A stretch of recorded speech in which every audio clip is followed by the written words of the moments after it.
And as far as people's understanding of chutzpah, if they say, I'm not really sure, can you give me an example?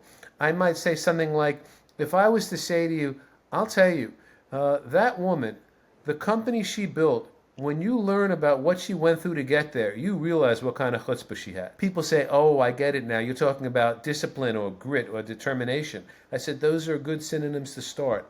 The other thing that we know is that, yes, it's a Yiddish base, the word chutzpah, but chutzpah exists globally, and people have different words or synonyms for it.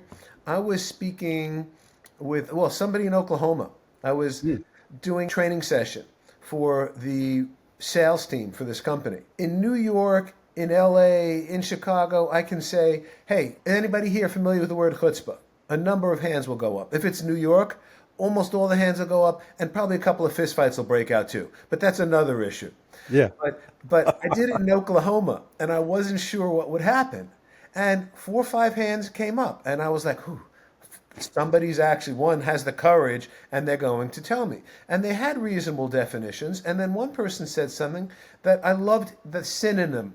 I don't want to call it a complete definition because chutzpah is a lot more complicated. It's It's a lot big. deeper than people realize. And he said gumption.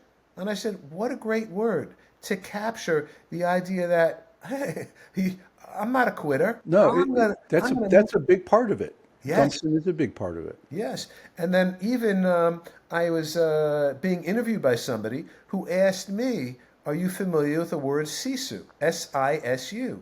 And I said, no. He said, well, my background is Finnish.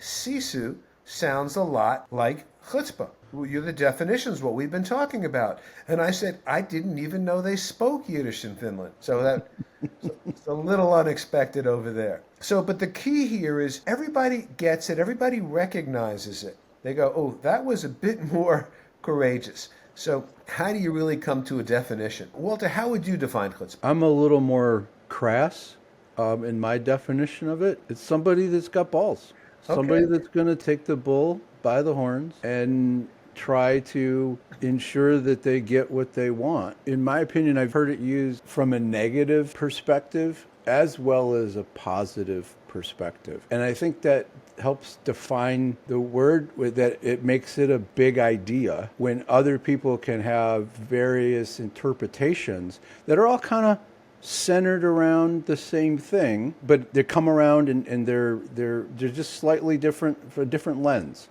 It makes it interesting, and it makes for a good conversation to do what you do. It really helps relate to people because then you can pull out what people are really thinking. Yeah. I'm sure I'm not the first person to say it's somebody with. Actually, you hit on two great points. Let's address the first one.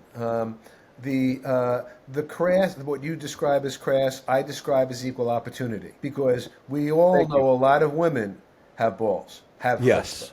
I spoke Yes. at a business conference, and of course, I always ask the question. And there's a woman like 2 rows deep.